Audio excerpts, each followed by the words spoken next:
Hello everyone. Before we start, make sure to like and subscribe to the channel, and leave a comment with where you're from and what time you're watching. That way, YouTube will keep showing you stories just like this one. Now, let's begin. The August heat in Milwaukee that summer made everything feel heavy and slow, like the whole city was moving through molasses. I was 17, living with my mom and little brother Tyler in a fourth-floor walk-up on Prospect Avenue, where the hallways always smelled like someone's dinner cooking and the elevator broke down at least twice a month. My days were pretty routine. Morning shift at the frozen yogurt place downtown, then home to help Tyler with his summer reading while Mom worked her second job. Our building wasn't fancy, just one of those brick complexes from the 70s with thin walls and temperamental plumbing, but it was home. Most tenants had been there for years, and everyone knew everyone else's business whether they wanted to or not. That's how I first noticed Blake Hoffman from the 6th floor. Not because I wanted to, but because in a building that small, you couldn't avoid people even if you tried. He was 22, had just moved back in with his parents after dropping out of UW-Madison, and worked nights stocking shelves at the grocery store down the block. At first he seemed harmless enough, just another neighbor who'd nod in the hallway or hold the door if you were carrying groceries. But sometime around mid-July, things started to shift in a way that made my skin crawl. He began showing up wherever I was in the building, by the mailboxes when I checked the mail, in the laundry room when I did our clothes, even hanging around the lobby when I'd come home from work. The gifts started appearing at our door on a Tuesday morning, a wilted bouquet of carnations wrapped in cellophane from the gas station. No note attached, but I knew who they were from. Mom thought maybe they were for her from a secret admirer at work, which would have been funny if it wasn't so unsettling. 2 days later, there was a teddy bear holding a heart that said, "Be mine," even though it was August and nowhere near Valentine's Day.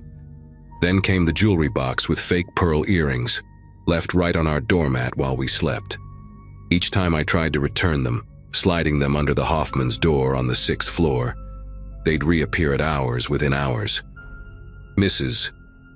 Hoffman always acted confused when I mentioned it, saying Blake was hardly ever home and wouldn't do something like that. The watching got worse after I started leaving the gifts at their door. I'd catch glimpses of him everywhere, standing in the parking lot when I looked out our kitchen window, sitting on the bench across from the yogurt shop during my shifts, following 3 steps behind when I walked to the corner store. He never said anything directly, just maintained this presence that made me want to crawl out of my own skin. I told Mom about it, and she said to be careful, but that maybe I was misreading things. After all, Blake had always been polite to her, helped carry her groceries once. But mothers don't always see what their daughters see, especially when it comes to men who know exactly how to appear helpful and harmless to anyone who isn't their target. Everything came to a head on August 18th.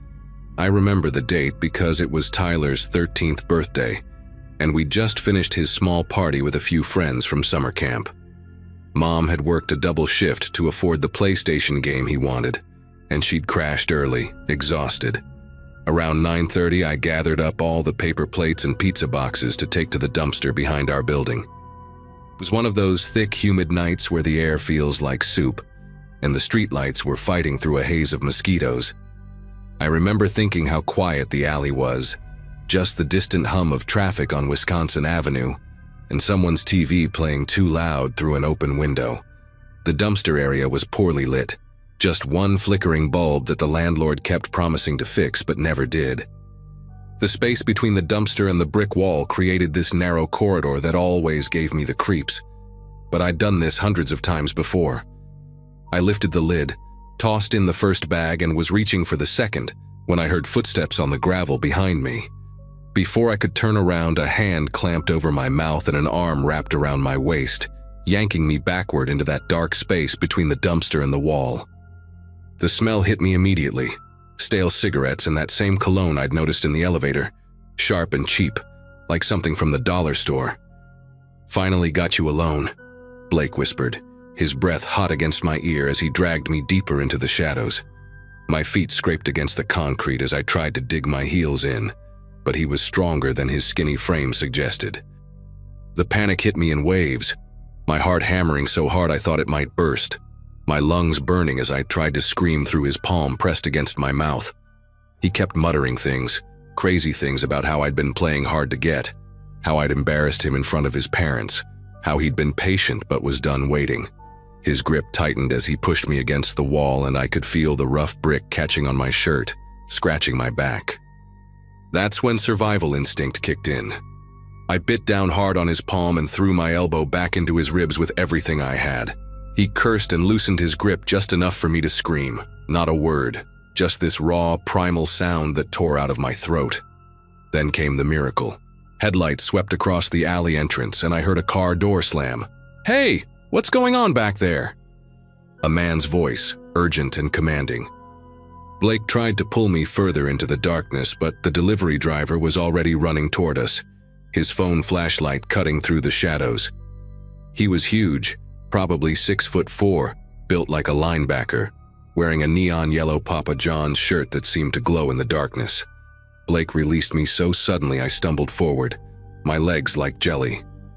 "She's my girlfriend, we're just talking," Blake said, his voice shifting to something casual and friendly. But the driver wasn't buying it. "That's not what it looked like," the driver said, keeping his light trained on Blake while pulling out his phone with his other hand. "Miss, are you okay? Do you need help?" I couldn't form words, just nodded frantically while stumbling toward him, putting distance between myself and Blake. The driver, Jerome, I later learned, positioned himself between us like a wall, already dialing 911. Blake's whole demeanor changed then, from predator to victim in seconds. "This is a misunderstanding, man. We live in the same building. Ask anyone." But Jerome kept his eyes on Blake, describing our location to the dispatcher in calm, clear detail. Within minutes, sirens echoed off the buildings, and 2 squad cars pulled into the alley, their lights painting everything in alternating red and blue. The police separated us immediately, one officer taking me to a squad car while 2 others dealt with Blake. I sat in the back seat not as a suspect but for privacy, while a female officer named Danielle Washington took my statement. The words tumbled out in fragments, the gifts, the stalking, the attack, how scared I'd been. She wrote everything down, her face growing harder with each detail. Through the window, I watched Blake gesturing wildly, probably spinning his story about misunderstandings and crazy teenage girls. But then Officer Washington showed me something that changed everything. Blake's wallet had fallen during the struggle, and inside they'd found pictures of me. Dozens of them taken from distances, some through my bedroom window, others at work, even one of me sleeping on the bus. My stomach churned as I recognized backgrounds from the past month, realizing he'd been documenting my life without my knowledge. They arrested Blake that night, charging him with assault, stalking, and attempted kidnapping. Mom came down in her pajamas, Tyler trailing behind her, both of their faces pale with shock. Jerome stayed to give his statement, and I thanked him probably 50 times before he left. Turns out he'd been delivering to our building and decided to park in the alley instead of double parking on the street like usual. "Pure chance," he said, but I prefer to think of it as fate. The next few days blurred together, filing restraining orders, talking to detectives, learning that Blake had a similar incident at his college that had been quietly handled by his wealthy parents. But the worst part came after his family posted bail. Suddenly, we were the villains in their story. Mrs. Hoffman cornered my mom in the lobby, screaming about how I'd ruined her son's life, how I'd led him on, and was now playing victim for attention.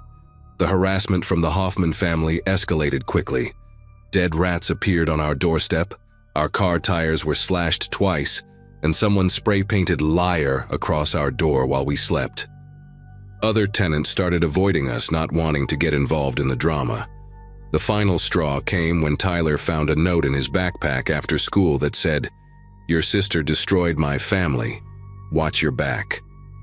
That night, Mom made the decision. We were leaving.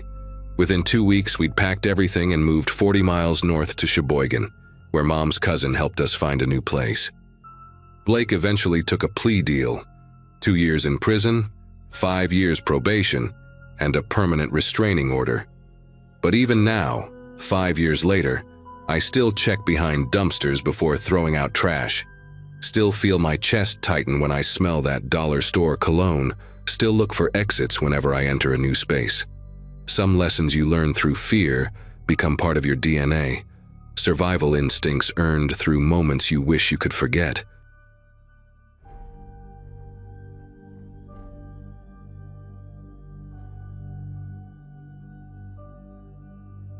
That first morning on Oak Ridge Street, I stood in our new kitchen drinking instant coffee from a paper cup, while Melissa unpacked boxes in the living room. I was 43, she was 41, and we'd just bought our first house together after 15 years of marriage. The place needed work, peeling wallpaper, creaky floors, a furnace that sounded like it was dying, but it was ours. Melissa had gotten promoted to head nurse at Riverside General, and my consulting business was finally stable enough to qualify for a mortgage. We'd closed on the house 3 days earlier, a brick colonial at 4327 Oak Ridge that had been on the market for 8 months. The realtor mentioned something about difficult neighbors, but we figured she meant the usual suburban complaints about lawn height or parking. If only we'd asked more questions.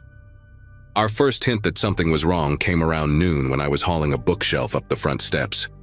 An elderly man appeared at the edge of our driveway, wearing pressed khakis and a polo shirt despite the June heat. He had this peculiar way of standing, perfectly straight like he was still in the military, with pale blue eyes that never seemed to blink. "Welcome to the neighborhood," he said, extending a hand. "Harold Brennan, 4325. His handshake was firm, almost aggressive, and he held on a second too long while studying my face. "Hope you folks are reasonable people." The last owners weren't. Before I could ask what he meant, he glanced at the house to our right, 4329, and his jaw tightened. "Just remember, property lines exist for a reason. That maple tree drops leaves in my yard every fall, and I expect them cleaned up." The Kowalskis never understood that simple courtesy. He turned and walked back to his house without waiting for a response, leaving me standing there with the bookshelf half-balanced on the steps. Later that afternoon, while I was connecting the washer in the basement, Melissa called me upstairs. "Honey, you need to see this," she said, standing at the dining room window. Outside, Harold was measuring something along the property line with an actual surveyor's wheel, making notes in a small notebook. On the other side of the fence, an elderly woman watched him from her porch at 4329. She had wild silver hair pulled back in a loose bun and wore a flowing purple caftan that made her look like an aging hippie. Even from inside our house, I could see the disgust on her face. "That's been going on for 20 minutes, Melissa whispered. "He's measured the same spot 4 times. As we watched, the woman, who I'd later learn was Eleanor Kowalski, stood up and shouted something. Harold didn't acknowledge her, just kept rolling his wheel along the fence line. Eleanor threw her hands up and stormed inside, slamming her door hard enough that we felt it. That evening, we were eating Chinese takeout on the living room floor when Eleanor knocked on our door. Up close, she was smaller than she'd appeared from the window, maybe 5'2", with deep laugh lines and paint stains under her fingernails. "I'm Eleanor from next door," she said, handing us a homemade apple pie. "Wanted to welcome you properly before that lunatic poisoned the well." She had this raspy voice, like she'd smoked for decades, and her eyes kept darting toward Harold's house. "Listen, I don't want to scare you off, but you should know what you've moved into. That man has been harassing me for 11 years over that maple tree. 11 years. Says the roots are damaging his precious lawn, the leaves are killing his grass, the branches are a liability." She laughed, but there was no humor in it. "He's taken me to court 3 times. 3 times. Lost every case because the tree is on my property, planted by my late husband in 1987. But Harold doesn't accept defeat. He measures, he documents, he calls the city inspector every month." She paused, gripping the door frame. "Just last week I caught him pouring something on the roots at night. probably herbicide. Over the next few weeks, we tried to stay neutral while renovating our kitchen. But it was impossible to ignore the daily drama unfolding on either side of us. Harold had security cameras pointed directly at the maple tree, and Eleanor had installed her own cameras aimed at Harold's yard. They'd stand at their respective fences at the same time each morning, pretending to tend their gardens while obviously monitoring each other. Harold would photograph every leaf that fell on his side, placing little yellow evidence markers next to them like it was a crime scene. Eleanor would blast classical music from her porch speakers whenever Harold was outside, cranking the volume until he retreated indoors. Once, I saw Harold measuring the shadow the tree cast on his lawn at different times of day, creating charts and graphs on his laptop. Another time, Eleanor accidentally overwatered her garden, sending a stream of muddy water flowing under the fence into Harold's meticulously maintained yard. The man actually came out with towels to soak it up, muttering about property damage and documenting everything with his phone. The situation reached a new level of absurdity in early July when I came home to find a crowd gathered on the sidewalk. Harold had hired a tree specialist, complete with a van labeled Peterson's Arboreal Forensics, to examine the maple from his side of the fence. The specialist had fancy equipment, taking core samples from the trunk and using some kind of radar device on the roots. Eleanor stood on her porch with her arms crossed, shouting that this was harassment, and she'd already called her lawyer. "That tree is perfectly healthy," she yelled. "You're just bitter because Judge Coleman laughed you out of court." Harold ignored her, discussing something intently with the specialist while pointing at various branches. The other neighbors watched like it was free entertainment, some openly taking videos. Melissa pulled into the driveway and looked at me through the car window with an expression that said, "What have we done?" That night, we seriously discussed whether we'd made a mistake buying the house, but we'd sunk everything into the down payment. We were stuck. Everything changed on July 18th when Eleanor received an official-looking envelope. I was replacing our mailbox post when the mail carrier arrived, and I saw Eleanor's face go white as she read the return address. She ripped it open right there on her porch, and then let out a scream that made me drop my hammer. "He's suing me again!" she shrieked, waving the papers in the air. "That bastard is taking me back to court!" She stormed down her steps and marched straight to Harold's fence, pounding on it with her fists. "You pathetic little man. You lost 3 times. What makes you think this will be different?" Harold emerged from his garage, calm as ever, holding a clipboard. "New evidence," he said simply. "The arborist found fungal decay in the heartwood. That tree is a hazard, Eleanor. When it falls and crushes my greenhouse, you'll be liable for damages." Eleanor's face turned purple. "That tree will outlive us both." She spat on the ground near his fence, then noticed me watching and pointed a shaking finger.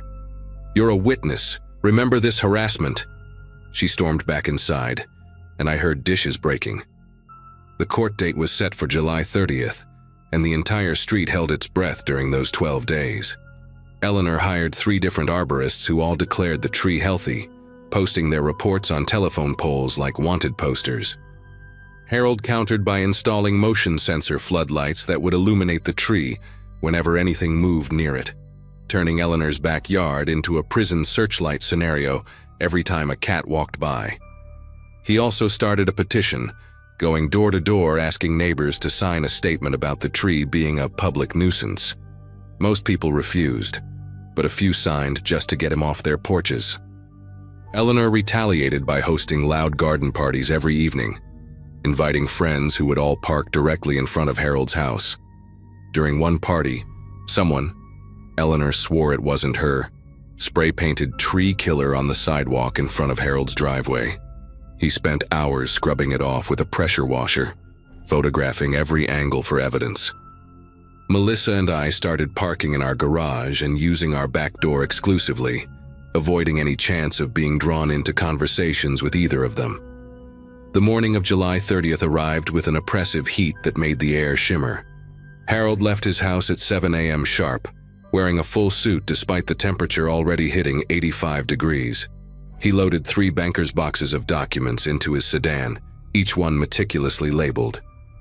Eleanor emerged an hour later in a floral dress, accompanied by a younger woman who looked like her daughter. They climbed into a beat-up Toyota Corolla, Eleanor clutching a tattered folder against her chest. Both cars pulled away within minutes of each other, leaving the street eerily quiet. Melissa had an early shift at the hospital, so I was alone, trying to focus on installing new cabinet hardware while anxiously checking my phone for any neighborhood gossip about the trial. Around 2 p.m., cars started returning to the street. First came Eleanor's daughter's Toyota, driving slowly, then Harold's sedan, moving even slower. Neither Eleanor nor Harold got out immediately. They just sat in their respective driveways, engines off, neither moving. From my kitchen window, I could see Harold still gripping his steering wheel, staring straight ahead. Eleanor was slumped in the passenger seat, her folder nowhere to be seen. Finally, around 2:30, Harold emerged from his car. His suit jacket was gone, his shirt untucked, and his perfect posture had crumbled into something defeated. He walked to his front door like a man in a trance, fumbling with his keys. Eleanor got out next, but instead of the fury I expected, she moved with quiet exhaustion. Her daughter tried to take her arm, but Eleanor waved her off and walked to her porch alone. For the first time since we'd moved in, neither of them looked at the other's property. The street felt like it was holding its breath. That evening, Melissa got home and found me still watching from the kitchen window. "What happened?" she asked. "I don't know," I said. "They both came back from court and just deflated." We ordered pizza and ate on our back deck, trying to enjoy the cooler evening air. Around 9 p.m., we heard Harold's back door open. Through the gaps in our fence, we could see him dragging something heavy across his patio. It was a metal gas can, the red kind you'd use for a lawnmower. He set it down near his garden shed and went back inside. Melissa and I exchanged glances but said nothing. Maybe he was just organizing his garage. The next morning, July 31st, I woke at 5:47 a.m. to the sound of our doorbell ringing frantically. Melissa bolted up right beside me and we both stumbled downstairs in our pajamas. Through the peephole, I saw Eleanor's daughter, still in a nightgown and sneakers, her face streaked with tears. "Please," she gasped when I opened the door. "Call 911. Something terrible has happened." Behind her, I could see smoke rising from Harold's backyard and an orange glow flickering against the pre-dawn sky. The maple tree was on fire. Flames climbed up its trunk like golden snakes, consuming the leaves with a crackling roar that seemed impossibly loud in the quiet morning. But that wasn't the worst part. Harold was standing in his backyard, still in yesterday's clothes, holding a rifle. He wasn't pointing it at anyone, just cradling it against his chest while watching the tree burn. Eleanor stood frozen on her porch, one hand pressed against her mouth. The smell of gasoline mixed with burning wood filled the air, making my eyes water. Melissa was already on the phone with 911, her voice steady despite her shaking hands. What happened next is burned into my memory like a scar that won't fade. As sirens wailed in the distance, Harold slowly raised the rifle. For a moment, I thought he was going to shoot the tree, some final act of destruction. But then he turned toward Eleanor's house. She must have seen it too, because she started backing toward her door, her purple caftan billowing around her. "Harold, no," she said, her raspy voice carrying across the yards. "It's just a tree. It's just a goddamn tree." Harold's face was completely blank, like he wasn't even there anymore. The fire crackled behind him, throwing wild shadows across the lawn. He took 3 measured steps toward the property line, the rifle now pointed directly at Eleanor. She turned to run, but her slipper caught on the porch step. The gunshot was so loud it felt like it split the morning in half.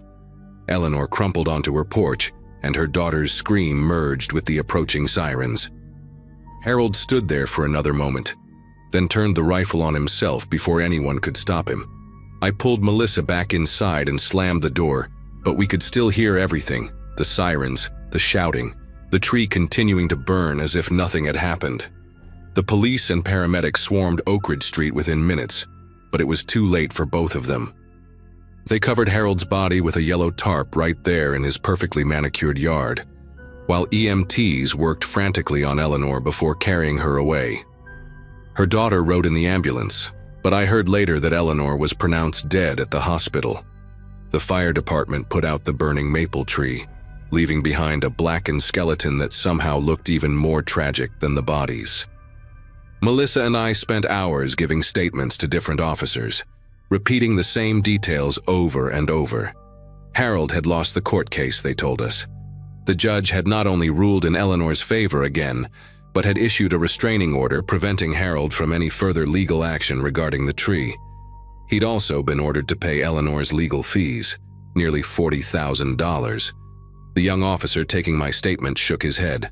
"All this over a tree," he kept saying. 20 years on the force, and it's always the small stuff that makes people snap. We stayed with Melissa's sister for a week after that, unable to sleep in our house with the crime scene tape still visible from our windows. When we finally returned, the neighborhood felt different, haunted. Eleanor's daughter had the maple tree cut down and the stump ground out, leaving just a patch of fresh dirt where it had stood for 36 years. Harold's house went up for sale immediately, his estranged son from California handling everything remotely. New families moved in eventually. A young couple with twins bought Harold's place, and Eleanor's daughter sold to a retired teacher who planted roses where the maple had been. They had no idea what had happened, and those of us who knew didn't tell them. Melissa and I finished our renovations and still live at 4327 Oak Ridge, but we've never forgotten that morning. Sometimes when I'm up early and the light is just right, I can still see the shadow where that tree used to stand, stretching across both yards like it's trying to connect them. We keep to ourselves mostly, smile and wave at the neighbors, but never get too involved. Because now we know that beneath the suburban politeness, the trimmed hedges and property lines, people can carry grudges that grow like roots underground, spreading and deepening until something terrible blooms.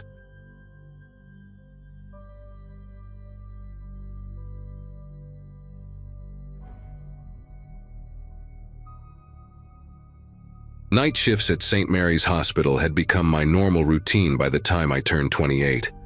The ICU needed experienced nurses during those long, dark hours when most of the world slept, and the pay differential made it worth adjusting my entire life around a backward schedule. I'd been living in apartment 2B at Brookfield Manor for about 3 years, a modest complex with paper-thin walls and a landlord who treated maintenance requests like polite suggestions. The building attracted mostly working-class tenants, a retired history teacher, some college students cramming for exams, and a handful of single professionals like myself who valued the affordable rent more than luxury amenities. My days were spent sleeping until mid-afternoon, then grabbing coffee and preparing for another 12-hour shift that would end just as the sun was rising. The woman in 2A had always been pleasant enough, though we rarely spoke beyond the occasional hallway greeting. Janet was probably in her early 30s, with shoulder-length brown hair that she always kept neatly styled, and a wardrobe that suggested she worked somewhere professional, maybe an office job or bank teller position. She had this soft way of speaking that made you lean in slightly to catch her words, and her smile was genuine, but reserved, like someone who'd learned to be careful with how much of herself she revealed. Our apartments shared a wall, and I'd grown accustomed to the predictable sounds of her daily routine. The morning shower around 7, the coffee maker gurgling to life, the muffled sound of her television during dinner. She kept her life quiet and orderly, which I appreciated given my need to sleep during daylight hours. Sometimes I'd catch glimpses of her through my peephole, always alone, always moving with purpose through the hallway. Everything changed sometime in late September, when a man started appearing at her door. He was tall and broad-shouldered, with dark hair that looked like it hadn't seen a proper cut in months, and clothes that seemed permanently wrinkled. The first time I saw him, he was leaning against Janet's doorframe while she fumbled with her keys, and there was an intensity in how he watched her movements that made me pause at my own door. His voice carried through the thin walls, deeper and more commanding than Janet's gentle tone, though I couldn't make out specific words. Within a week, it became clear he wasn't just visiting anymore. I'd hear his heavy footsteps at odd hours, the sound of furniture being moved around, and the distinct thud of work boots being kicked off near the entrance. Janet's routine began to shift, becoming less predictable, and I noticed she started leaving for work earlier and returning later. The argument started small, probably sometime in early October. At first, they were just slightly elevated conversations that would filter through our shared wall during my afternoon sleep. I'd wake up to the sound of his voice rising above her quieter responses, though the words remained indistinct. Janet's television habits changed too. Instead of her usual evening programs, I'd hear it playing much louder than before, as if she was trying to drown out tension in the room. The man's presence became more oppressive somehow, his footsteps heavier, his voice carrying a sharp edge that hadn't been there initially. I remember lying in bed one afternoon, trying to fall asleep for my upcoming shift, when I heard what sounded like a door slamming hard enough to rattle the picture frames on my wall. The silence that followed was somehow more unsettling than the noise itself, thick and uncomfortable, in a way that made me turn up my own television volume. By mid-October, the disturbances had escalated into full-blown shouting matches that would erupt without warning. His voice would boom through the walls with a viciousness that made my chest tighten, while Janet's responses became increasingly muffled and desperate. I'd catch fragments of his words, accusations about money, demands about where she'd been, cruel comments about her appearance or intelligence. The worst incidents always seemed to happen around 2 in the morning, right when I'd be getting ready for work. I'd stand in my kitchen, coffee mug in hand, listening to furniture scraping against the floor and what sounded like objects being thrown. Janet's voice would disappear entirely during these episodes, leaving only his angry monologue echoing through the thin drywall. The building's other tenants had to be hearing this too, but nobody ever mentioned it during our brief hallway encounters. We all just pretended it wasn't happening, avoiding eye contact and walking a little faster past apartment 2A. The physical violence became undeniable sometime in November. I'd be lying in bed, trying to sleep before my shift, when I'd hear the unmistakable sound of bodies colliding with walls. The impact would shake our shared wall so hard that my bedside lamp would tremble, followed by Janet's voice pleading in a tone that made my stomach clench. There would be crashes, picture frames falling, dishes breaking, furniture being overturned. His voice would become animalistic during these moments, reduced to growls and threats that I couldn't fully understand but somehow felt in my bones. I remember one particular night when the violence was so intense that I actually got up and walked to my front door, my hand hovering over the deadbolt. But I hesitated, telling myself it wasn't my business, that maybe I was misunderstanding what I was hearing. The silence that followed these incidents was always deafening, lasting for hours, and I'd find myself lying awake wondering if Janet was even still conscious next door. Janet's appearance began to change in ways that should have been impossible to ignore. When I'd catch glimpses of her in the hallway, she'd be wearing long sleeves even on warm days, and her makeup seemed heavier, more deliberate around her eyes and cheeks. She moved differently too, more carefully, as if every step caused pain. Her friendly nods became quick, nervous glances, and she'd fumble with her keys at her door like her fingers weren't working properly. The sweet, soft-spoken woman I'd known was disappearing, replaced by someone who seemed to be shrinking into herself. I noticed she'd started taking different routes through the building, using the back stairs instead of the main entrance, probably to avoid running into other tenants. The few times we did cross paths, she'd offer that same reserved smile, but now it looked strained, practiced, like she was wearing a mask that didn't quite fit her face anymore. The night everything changed started like any other shift at the hospital. I'd arrived at 11 p.m., grabbed my assignment sheet, and settled into the familiar rhythm of checking on patients and updating charts. Around 3 a.m. during my usual rounds, I was adjusting an IV drip for an elderly patient when I realized how quiet the ICU was that night, unusually peaceful for a place that typically buzzed with activity. I remember thinking about Janet as I walked back to the nurse's station, wondering if she and her boyfriend were having another one of their explosive fights while I was safely away at work. The thought made me feel guilty and relieved at the same time, like I was somehow betraying her by not being there to witness what was happening. I poured myself another cup of coffee and tried to focus on my work, but part of me couldn't shake the image of Janet's frightened face from our last hallway encounter. I told myself I'd try to talk to her when I got home, maybe find a way to offer help without being too intrusive. The drive home at 7 a.m. was routine, the same route I'd taken hundreds of times before, past the convenience store where I'd sometimes grab breakfast, through the intersection where the traffic light always seemed to catch me. I was thinking about stopping for groceries later that afternoon when I turned into the parking lot of Brookfield Manor and saw them. 3 police cars, an ambulance, and what looked like a coroner's van were scattered across the usually empty lot, like some kind of emergency response training exercise. My first instinct was to assume it was the retired teacher in 1C. Mr. Peterson had been having health issues lately and lived alone. I parked in my usual spot and walked toward the building entrance, expecting to see paramedics wheeling out an elderly man on a stretcher. Instead, I saw Detective Martinez from the local precinct talking to our landlord near the main entrance, both of them looking grim in the early morning light.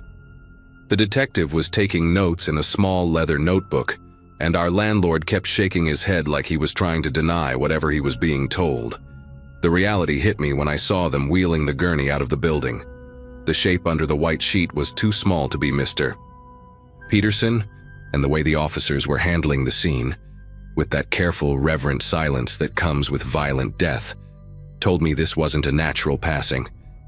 My legs felt weak as I watched them load the gurney into the coroner's van, and I found myself counting the windows on the second floor, trying to figure out which apartment they'd come from.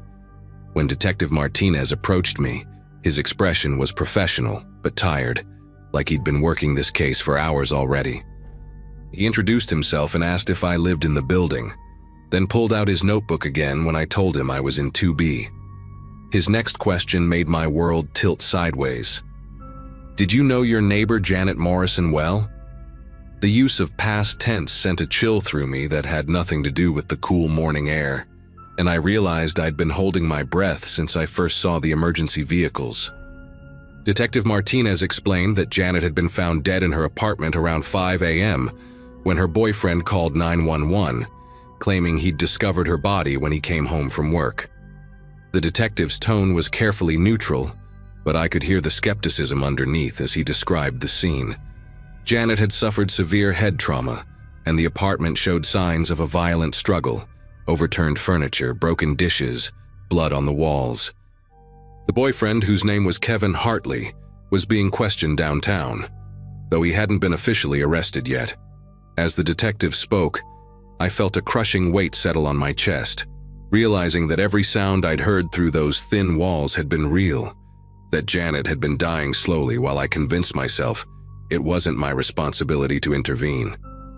The detective asked if I'd heard anything unusual the night before, and I had to tell him honestly that I'd been at work, that I'd heard nothing because I wasn't there when she needed someone, anyone, to hear her final moments. The guilt that followed Janet's death consumed me in ways I hadn't expected. I couldn't sleep in my own apartment anymore, couldn't walk past her door without seeing her face in my mind, couldn't stop thinking about all the times I'd heard her being hurt and chosen to turn up my television instead of calling for help. The detective called me a few days later to inform me that Kevin Hartley had been charged with second-degree murder after his story fell apart under questioning. Apparently, he'd been unemployed for months and had been at the apartment all night, contradicting his initial claim about being at work. The coroner determined that Janet had died sometime between midnight and 3 a.m., hours during which I'd been safely at the hospital, completely unaware that my neighbor was fighting for her life, just feet away from my empty bedroom. I eventually requested a transfer to day shifts and moved to a different apartment across town, but I still wake up sometimes thinking I can hear her voice calling for help through walls that are no longer there.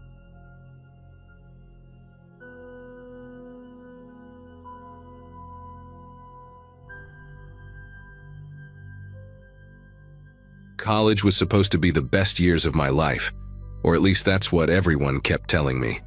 I was a junior at State University in Ohio, studying communications and barely scraping by on a combination of student loans and my part-time job at the campus bookstore. The apartment complex I lived in wasn't exactly luxury living. Thin walls, flickering hallway lights, and a landlord who seemed to think maintenance was just a suggestion. But it was cheap, and for a broke college kid like me, that was all that mattered. I'd been living in apartment 3B for about 8 months when I first noticed the man across the hall.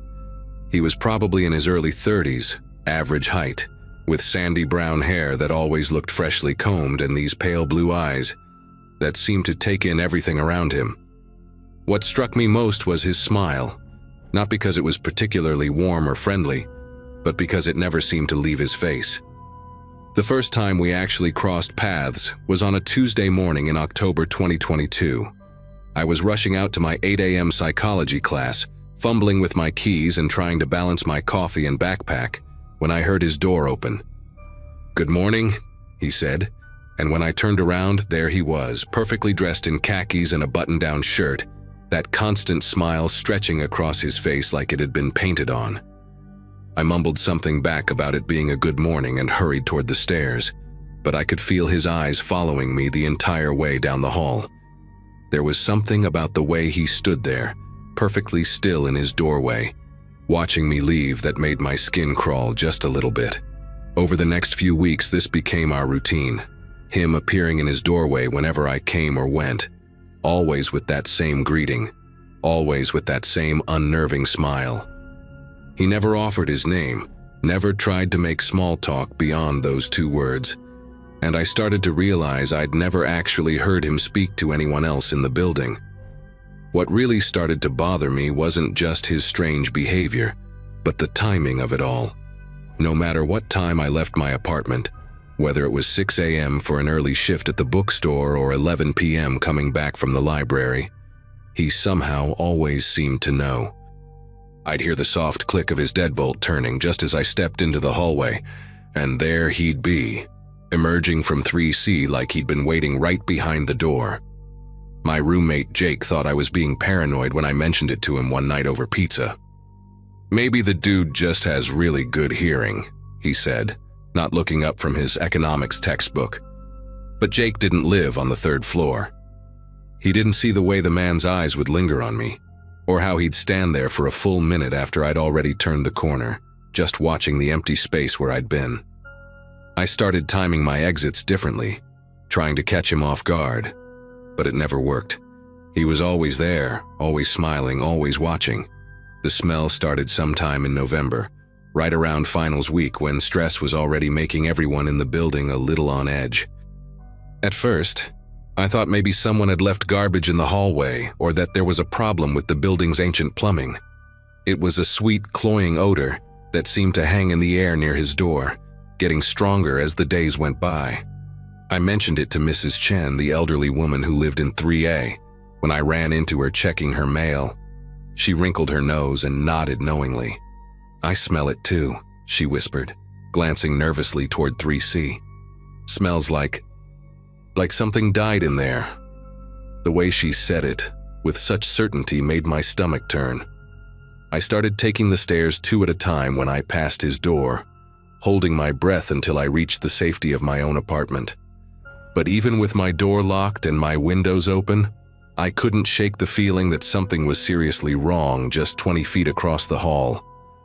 The man's behavior started getting even stranger around the same time the smell appeared. Instead of just appearing in his doorway for our usual morning encounters, I began catching glimpses of him at odd hours through my peephole. He'd be standing in the hallway at 2 a.m. just staring at the wall, or I'd see him wheeling a large black suitcase toward the elevator at 3 in the morning. The suitcase looked heavy, really heavy, and the way he struggled with it made me wonder what the hell he was moving around in the middle of the night. One Thursday evening, I was coming home from my shift at the bookstore when I saw him mopping the hallway floor outside his apartment.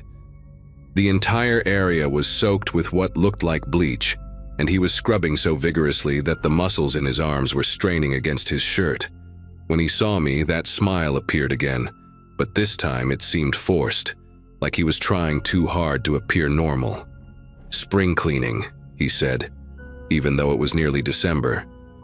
I just nodded and hurried past, but I could smell the bleach for hours afterward, mixing with that underlying stench in a way that made my head pound. His attempts at conversation became more frequent and increasingly unsettling. Instead of just his usual "good morning," he started asking questions that felt too personal, too invasive. "You're studying communications, right?" he said one day, which immediately put me on edge because I'd never told him my major. "Do you have any classes with Professor Williams? She's really pretty." The way he said pretty made my skin crawl. There was something hungry about it, something that made me want to run back into my apartment and lock the door.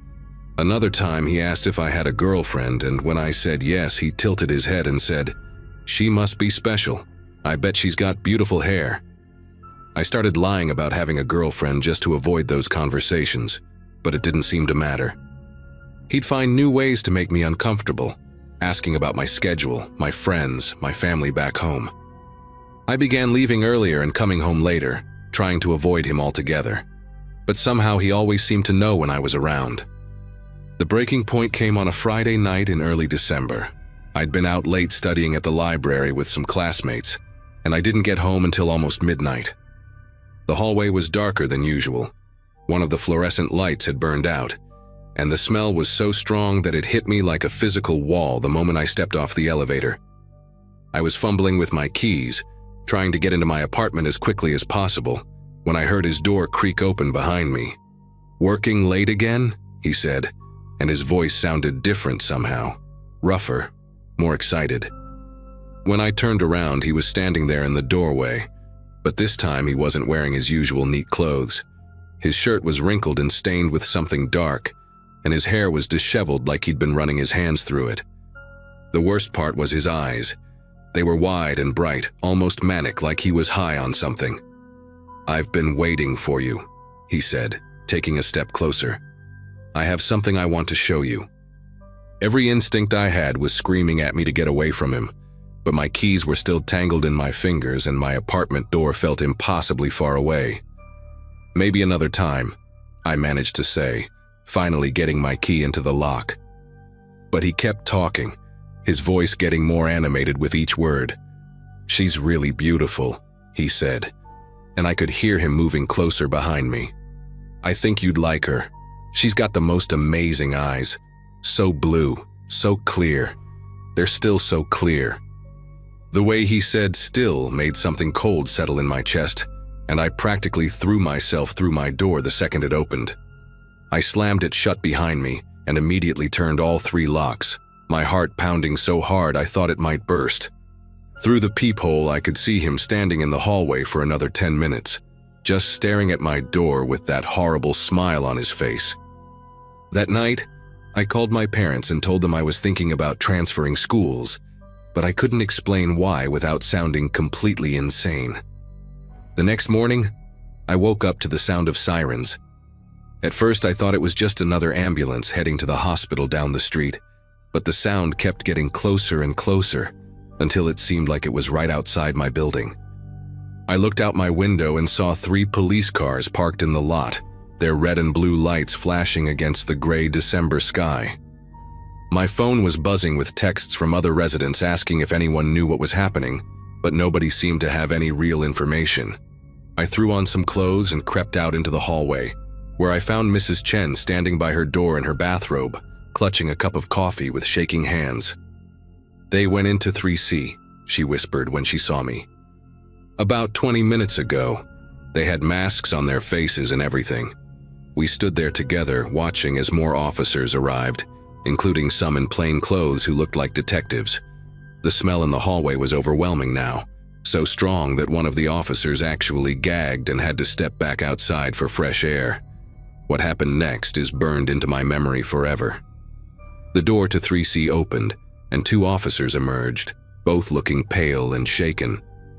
One of them was talking rapidly into his radio, using words like deceased and decomposition, and immediate backup.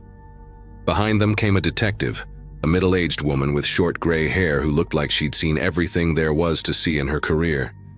But even she looked disturbed as she surveyed the hallway, her eyes lingering on the spot where I'd seen him mopping with bleach just a few weeks earlier.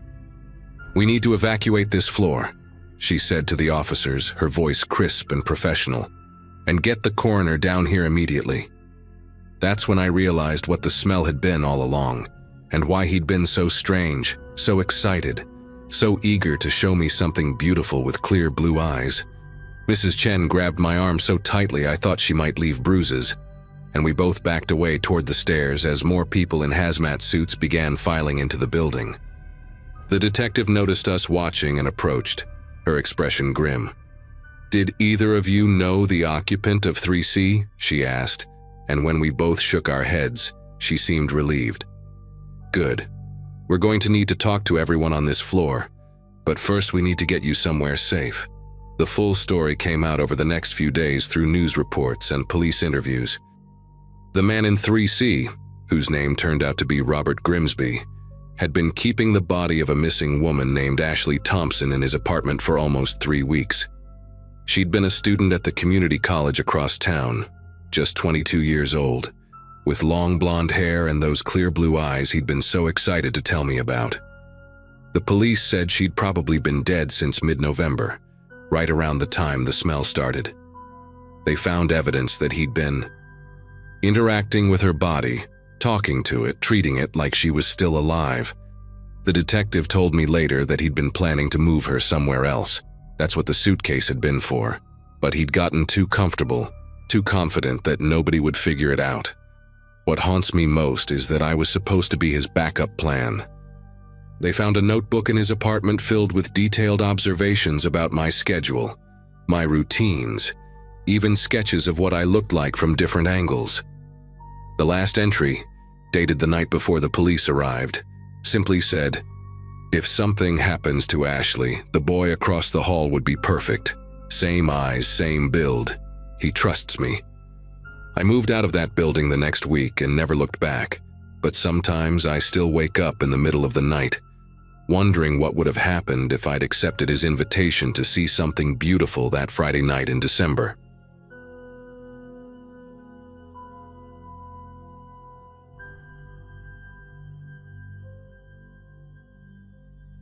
I never thought I'd be the type of person to post something like this online, but I need to get this off my chest because it's been eating at me for weeks now. My name is Michael. I'm a 34-year-old accountant living in a quiet neighborhood in Phoenix with my wife Amanda. We've been married for 6 years, and up until recently, our biggest worry was whether we could afford to renovate the bathroom this year. I work from home 3 days a week. Amanda teaches 3rd grade at the local elementary school, and we have this modest 2-story house with a decent backyard where we like to grill on weekends. Normal suburban life, the kind where you wave at your neighbors and complain about HOA fees. We moved to Maple Street about 4 years ago specifically because it felt safe and family-friendly. Kids riding bikes, people walking their dogs, that whole American dream thing. Everything was peaceful until we started having issues with Vincent. Our next-door neighbor, Vincent, is this guy who's probably in his late 50s, lives alone, and has always been a bit intense. Not in an obviously dangerous way at first, just one of those people who takes everything way too seriously. He's got this perfectly manicured lawn that he treats like it's some kind of sacred ground, and he's always outside doing yard work in these crisp khaki pants and polo shirts, even when it's 110 degrees. The guy has this weird obsession with property lines and rules. He actually measured the exact distance between our houses once and told us our garden hose was encroaching on his side by 2 inches. Amanda and I used to joke about him being the neighborhood watch committee of one. We had no idea how bad things were about to get.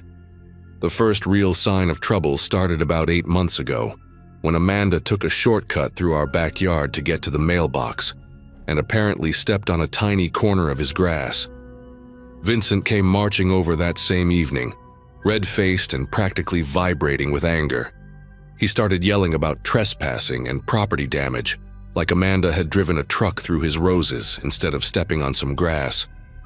Amanda tried to apologize, but he kept interrupting her, getting louder and more aggressive. I remember watching from our kitchen window as he jabbed his finger in her direction, his voice carrying across the whole neighborhood. The guy was completely unhinged about something so trivial.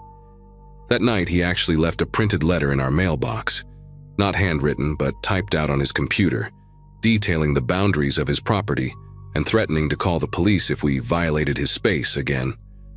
Amanda was rattled by the whole thing, and honestly, so was I.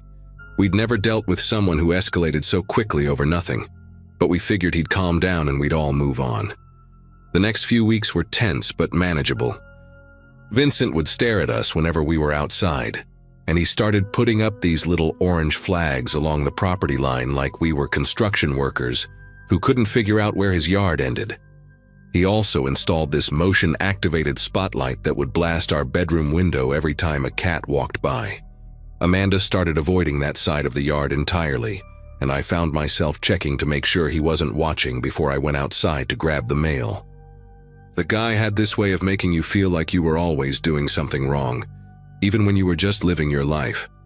Then one evening in March, our dog Buddy, he's this sweet old golden retriever, squeezed through a gap in our fence and wandered into Vincent's yard. I saw it happen from the kitchen and immediately went to get him, but Vincent was already outside, screaming at the top of his lungs about property invasion and unleashed animals. The whole thing lasted maybe 30 seconds, but he acted like Buddy had destroyed his entire lawn. That incident was the turning point. Vincent started what I can only describe as a campaign of harassment. He'd blast music at exactly 7 a.m. on weekends, right when Amanda and I were trying to sleep in. He'd run his leaf blower for hours, creating clouds of dust that would drift into our yard when we had laundry hanging outside. The worst part was how he'd time these activities, always when we were trying to relax or have friends over. One Saturday, we were having a barbecue with Amanda's sister and her kids, and Vincent spent the entire afternoon revving his motorcycle in his driveway just loud enough to make conversation impossible. When I finally walked over to ask him to keep it down, he looked me straight in the eye and said, "It's my property, I can do whatever I want." There was something cold and calculating about the way he said it, like he was enjoying the power he had to make our lives miserable. Amanda's sister actually cut the visit short because her kids were getting upset by the noise. The situation escalated even further when Vincent started leaving notes, not just in our mailbox anymore, but tucked under our car windshield wipers, taped to our front door, even slipped through our mail slot. These weren't normal neighbor complaints. They were detailed lists of every perceived violation he claimed we'd committed. Things like 3:47 p.m., garage door opened too loudly, or 11:23 a.m., wife's car parked 6 inches closer to property line than usual. He was literally watching us and documenting our every move. The notes got progressively more threatening too. One of them said we were disrupting the peace of the neighborhood and that he was prepared to take necessary action to protect his rights. Amanda wanted to call the police, but I thought we should try to handle it ourselves first. I regret that decision now. The final straw came on a Wednesday morning when I was working from home and heard him shouting at Amanda in our driveway. I looked out to see him standing inches from her face, waving one of his stupid notes and calling her disrespectful and entitled. I ran outside and got between them, telling Vincent to back off and leave my wife alone. For a moment, I thought he was going to hit me. His fists were clenched, his face was purple with rage, and he was breathing like he'd just run a marathon. Instead, he started screaming about how we were the worst neighbors he'd ever had, and that we were going to regret moving to his street. Amanda was crying by this point, and I was honestly scared of what he might do next. The guy was completely unhinged, and I realized we were dealing with someone who wasn't rational or reasonable. That night, I called the non-emergency police line to file a report about the harassment. The officer who took the call was polite, but not particularly helpful. He said unless Vincent actually threatened us or damaged our property, there wasn't much they could do. He suggested we try talking to Vincent one more time or maybe contact a mediator. I remember hanging up and thinking how useless that advice was. Talk to a guy who screams at my wife for existing. The whole system seemed designed to protect people like Vincent until they actually hurt someone. For the next few months, Vincent seemed to dial back his behavior slightly. He still glared at us and still ran his leaf blower at inappropriate times, but the notes stopped and he wasn't actively confronting us anymore. Amanda and I started to relax a little, thinking maybe the police report had scared him off, or that he'd finally gotten bored with tormenting us. We even started using our backyard again, though we were always careful to stay well within our property lines. Buddy still had to be kept on a leash, which he hated, but it was a small price to pay for some peace. Then came that Sunday morning in May, the day everything changed forever. I was in the kitchen making coffee around 8 a.m. when I heard Buddy barking in the backyard. He's usually pretty quiet, so I went to check what was bothering him. Our neighbor behind us, Mrs. Patterson, has this little terrier named Gizmo, who sometimes gets excited when he sees Buddy through the fence. They'll bark back and forth for a minute or two, then lose interest. Completely normal dog behavior that every pet owner deals with. But apparently, Vincent didn't see it that way. I was still in my pajamas, barefoot, holding my coffee mug when I heard his back door slam open. He came storming into his yard, wearing what looked like the same khaki pants and polo shirt he always wore. But this time he was carrying something in his right hand. At first I thought it was a garden tool or maybe a flashlight, but as he got closer to our shared fence, I realized with a sinking feeling that it was a gun. A black pistol that looked way too big for his hand. Vincent was screaming something about noise violations and disturbing the peace, but his words were coming out so fast and angry that I could barely understand him. Buddy was still barking, completely oblivious to the danger, and I remember thinking how surreal it was that such a normal morning had turned into something out of a nightmare. Amanda was still asleep upstairs, and I desperately wanted to call out to her but didn't want to draw Vincent's attention to the house. What happened next still gives me chills. Vincent raised the gun and pointed it directly at me through our kitchen window. I could see his finger on the trigger, and for a terrifying moment, I thought he was actually going to shoot me over a barking dog. Instead, he started yelling about how we were the worst neighbors in the world, and that he was sick of our noise and disrespect. I slowly backed away from the window, my coffee mug still in my hand, trying not to make any sudden movements that might set him off. That's when I heard the first gunshot. The sound was deafening, like a firecracker going off right next to my ear, and I instinctively dropped to the floor as I heard our kitchen window explode. Glass shards flew everywhere, covering our breakfast table and the floor where I'd been standing just seconds before. I could hear Buddy yelping in terror, and Vincent was still screaming, but now his voice sounded muffled and distant. Then came the second shot, and I heard it hit something metal, probably our refrigerator or the coffee maker. I was crawling on my hands and knees through broken glass trying to get away from the window when I heard Amanda screaming my name from upstairs. She'd been woken up by the gunshots and was running down the stairs in her nightgown, completely panicked. I yelled for her to stay upstairs and call 911, but she was already in the hallway, crying and asking what was happening. I managed to crawl to the living room where my phone was charging and dialed 911 with shaking fingers, trying to explain to the dispatcher that our neighbor was shooting into our house. The whole time, I could hear Vincent outside, still yelling but getting quieter like he was walking away. Amanda came down and hugged me, both of us trembling and covered in coffee and glass fragments. I remember thinking how lucky we were that the shots had missed us. If I hadn't stepped back from the window, if Amanda had been in the kitchen making breakfast like she usually did on Sunday mornings, one of us could have been killed. The police arrived about 6 minutes later, but those 6 minutes felt like hours. The aftermath was a blur of police interviews, evidence collection, and paperwork. Vincent had apparently gone back into his house and surrendered without resistance when the officers knocked on his door. They found the gun on his kitchen counter, and he admitted to firing the shots, claiming he was defending his property from noise harassment.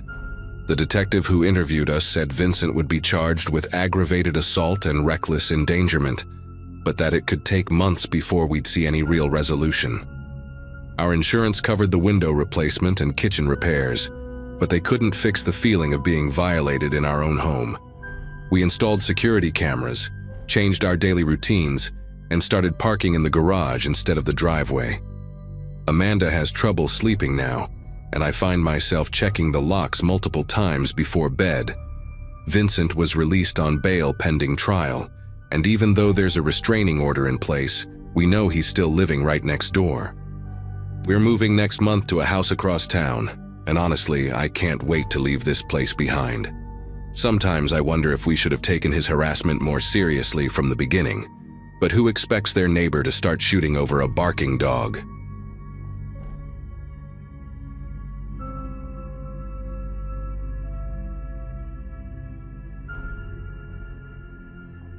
I just moved into that apartment because it was cheap and close enough to the diner where I worked double shifts.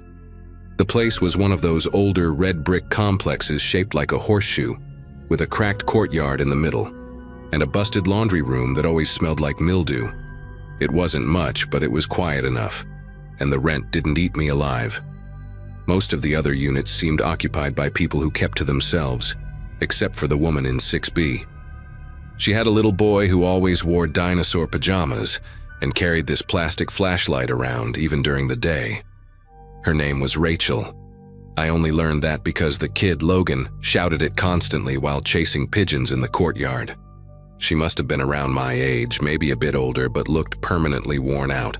Like sleep was a luxury she couldn't afford. I'd run into her now and then by the mailboxes or the dumpster. We exchanged small talk. Weather, trash pickup, noise complaints. Over time, she got more comfortable. Started asking me if I wanted leftovers when she made too much pasta, or if I'd mind watching Logan for 5 minutes while she ran to her car. Harmless stuff. I didn't think anything of it at the time. The first time I saw the guy, I didn't know who he was. He showed up on a rainy Thursday afternoon while I was home early with a twisted ankle. I'd been sitting by the window with a bag of frozen peas when a black pickup rolled into the lot and parked crooked across 2 spots. The guy who stepped out looked like trouble before he even reached the stairs. Tall, broad, wearing a hoodie too clean for someone living in that building. He didn't knock when he got to 6B, just walked in like he owned it. I remember thinking maybe it was Rachel's brother or something, but the look on her face when she opened the door told me otherwise. She wasn't expecting him. After that, he came around more often. Never stayed long, but the tension in the building shifted when he was there. You'd hear things. Low voices turning sharp, doors slamming, Logan crying. I started recognizing the sound of that truck engine before it even turned into the lot. Rachel stopped talking to me as much. No more leftovers, no more small talk by the mailbox. She started keeping the blinds shut all the time. Logan didn't run around in his pajamas anymore either. He stopped smiling altogether. And I told myself it wasn't my business. That maybe things weren't as bad as they looked. That someone else would say something if something needed saying. One night, close to midnight, I was lying on the couch half asleep when I heard this crash, like something heavy hitting drywall. Then came the shouting. Not loud enough to catch every word, but sharp enough to make my chest tighten. Rachel's voice came through first, panicked and too fast to follow. Then his, lower, slower, like he didn't care who heard. What hit me wasn't the volume, but the silence that came after. It stretched for maybe 30 seconds, and I just sat there, staring at my ceiling fan, frozen in place. Then Logan screamed. Not cried, screamed, and I still didn't move. The next morning, I went out early under the excuse of grabbing coffee from the gas station, even though I had a full bag at home. Their door was closed, but there was a long scrape down the wood like something had been dragged across it. On the concrete landing outside 6B, there was a single Spider-Man sneaker. I remember standing there staring at that shoe for longer than made sense. I picked it up and left it by their door, then walked down to my car like none of it had happened. Told myself again that maybe things were complicated. Maybe there was context I didn't have. Weeks passed, then months. The guy's visits became less frequent, but when he did show up, the air in that courtyard got heavy. Sometimes I'd catch glimpses of Rachel through the window, always hunched over, arms crossed, like she was trying to make herself smaller. Logan stopped playing outside altogether. I remember one afternoon I came home to find him standing on their balcony, gripping the metal rail with both hands and just staring down at the parking lot. He didn't blink when I waved. Just turned and walked inside like I wasn't there. That image stuck with me more than the yelling ever did. Then came the night they vanished. It had rained earlier, and the pavement still had that smell like wet metal. Around 10 p.m., I heard the usual sound of the truck pulling in, engine louder than it needed to be. The argument started almost immediately. Furniture scraping, something slamming hard enough to rattle the glass. I stood by my window again, fists clenched without realizing it. At one point, I heard a thud that made the floor vibrate beneath my feet, followed by Logan yelling his mother's name. That time, I actually reached for my phone and didn't dial. Just stood there, phone in hand, while everything went quiet again. By the next morning, their apartment was silent. No footsteps, no cartoons through the walls, no Logan knocking his toys against the floor. Their car was gone too. I waited a day, then two. On the third day, a maintenance guy came by to change the locks. That was the first confirmation I got that something serious had happened. I asked him, trying to sound casual, and he just said, "Management's clearing it out, said they left in a rush." Then he shook his head and added, "Can't say I'm surprised with the kind of company she had."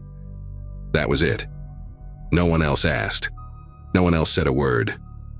It wasn't until a week later that I saw Rachel's face again, on the local news, right before the weather segment. The headline read, "Local woman hospitalized after domestic assault. Suspect still at large." Her photo didn't look anything like how I remembered her. Her left eye was swollen shut, and there was a cut across her temple that looked fresh. They blurred Logan's face in the footage, but I recognized his posture, the way he clung to her jacket. The report said they'd found her at a rest stop 2 towns over, badly injured, barely conscious, with the boy trying to keep her awake. The man, her ex, had taken off before paramedics arrived. After that, I couldn't sit in my apartment the same way. Every sound from the courtyard made me jump. I started keeping the blinds closed, but not because I had something to hide, because I couldn't stop imagining what I hadn't seen, or worse, what I had seen and chosen to ignore. I'd lie awake at night thinking about the moment I held my phone and didn't call, the way I pretended that shoe on the concrete didn't mean anything. No one came to question me. No cops knocked on my door. It was like I was invisible the whole time, and that made it worse. I could have done something. I didn't. Eventually I moved, found a place across town, quieter, no balconies, no kids yelling in the courtyard. But I still think about Rachel and Logan. I have no idea where they are now. If they're safe, if the guy ever got caught, if the kid ever went back to wearing his Dino pajamas and running around without fear. I tell myself maybe by not interfering, I gave her space to find a way out. But deep down, I know that's just me trying to sleep at night. I was close enough to hear every second of that nightmare, and I did nothing. That's the part that sticks. That's the part I still carry.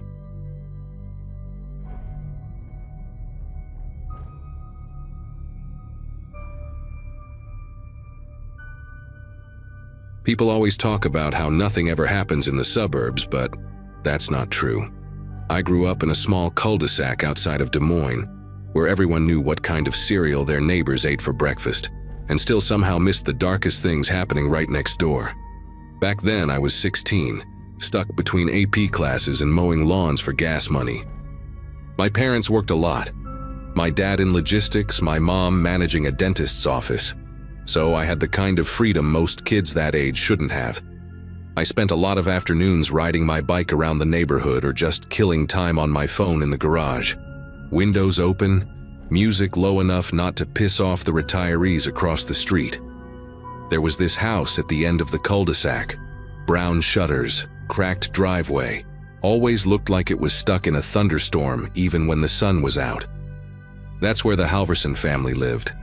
The dad had bailed years ago, and the mom never talked to anyone unless it was to shout through a screen door.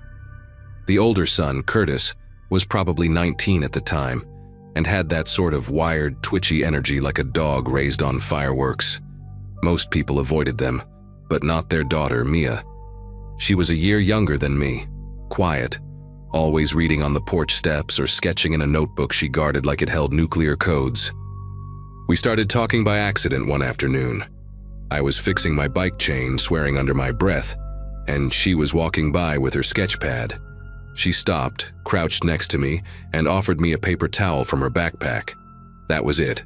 It was simple, normal, even kind of sweet. We started meeting up after school. Never in her house, never in mine. Just long walks around the neighborhood, sitting on the swings at the elementary school, talking about music, dumb teachers, or nothing at all. It felt like our own little world, sealed off from the weird tension coming from her house. The first time I stepped into their basement, it wasn't planned. It was early evening, just starting to get dark. Mia had said her mom wasn't home, and she wanted to show me something, some drawings, I think. We went through the kitchen and down the stairs, and instantly, the air changed. The basement wasn't finished, just bare concrete floors, exposed insulation, and a mattress leaned against the far wall with a thin blanket folded on top. One corner had tools hanging from rusty hooks, some still dusted with dried mud or paint. It felt like a place you weren't supposed to be in, like even the walls had secrets they were keeping quiet. But Mia acted normal, like none of it was strange. So I stayed. We sat on an old folding chair and a crate while she flipped through her sketchbook. Her drawings were incredible, way beyond what you'd expect from a sophomore. Most were portraits of people she'd never met, she said, just faces that came to her. But some looked like her family. One was unmistakably Curtis, sitting hunched in a corner with his hands covering his face. Another showed their kitchen table, but the shadows underneath were too dark, like something was crawling just out of sight. I was staring at that one when I heard a sound upstairs, sharp, like a shoe scraping the tile. Mia went completely still. Her eyes flicked to the ceiling, then back to me. "You have to go," she whispered. I didn't argue. I slipped out the back door, cutting through their overgrown yard and hopping the fence into Mr. Dalton's. I didn't even look back. That was the first time I realized how serious things might be in that house. But I kept seeing Mia after that, more carefully. Always outside, never near her place again. We'd text sometimes, and she always replied with short answers, never anything direct. Then one Saturday, everything blew up. I'd biked to the little strip mall a mile away to grab a soda and kill time. On the way back, I cut through the path behind the woods, near the drainage ditch. That's when I heard someone call my name. Curtis was standing by the trees, holding a long-handled wrench in one hand. I still remember the way his free hand kept twitching at his side, like he didn't quite know what to do with it. He didn't say anything at first, just stared, breathing heavy, like he'd been running. "You think you can sneak around," he finally said. "You think nobody notices?" I backed away, trying to stay calm, told him I didn't know what he was talking about. But he started walking toward me, slow at first, then picking up speed. I dropped the soda and ran. I don't even know how I managed to outpace him, but I cut through the fence behind the old auto shop and sprinted the rest of the way home, heart jackhammering in my chest. I locked myself in the garage and stayed there until it was fully dark. When my mom got home later that night, I acted like I'd just been working on music all day. I didn't tell her. I didn't tell anyone. Part of me thought maybe Curtis was just trying to scare me. Maybe that was the end of it. But for weeks after, I kept seeing things. A figure standing across the street at midnight. My bike chain snapped clean in half one morning, like it had been sliced. A dead bird placed on our doorstep. I knew it was him, but I didn't know what he was capable of. Not yet. Everything came to a head one rainy afternoon, about a month after the wrench incident. I was home alone.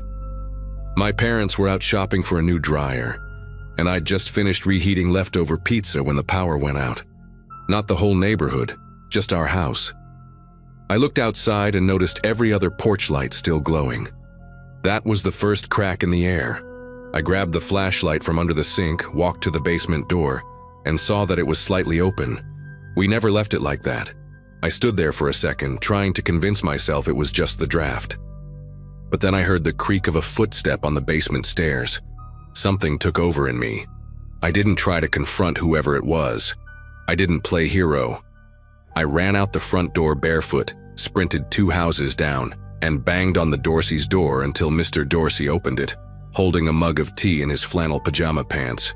He could tell something was wrong just by looking at me. He called the cops right away. By the time they arrived, whoever was in our basement was gone.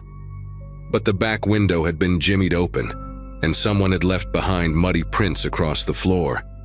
There were greasy hand marks on the inside of the fuse box. The officer took my statement, but I didn't mention Curtis by name. I was still too scared. I didn't want to make it worse. A week later, the Halversons moved out in the middle of the night. No warning, no goodbye.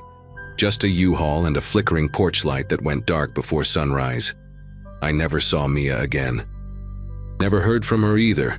I kept waiting for some kind of explanation, something to wrap it all up in my head. But it never came. Life went on. I graduated, went to college, moved out of state, and for a while I thought maybe it had all just faded. But the fear didn't. It just got quiet, dormant. Then, a few months ago, I was at a hardware store in Omaha picking up sandpaper for a side project. I turned a corner in the plumbing aisle and saw him, Curtis. Same twitch in his jaw, same stare that didn't blink enough. He didn't say anything, just looked at me like he'd been waiting for me to show up there. I didn't stick around, dropped what I was holding and walked straight out of the store. Haven't been back since. I don't know where he lives now, I don't know what he wants, but just knowing he's still out there, still looking like that, it brought everything back. The basement, the wrench, the silence that followed. Some things don't end. They just circle back.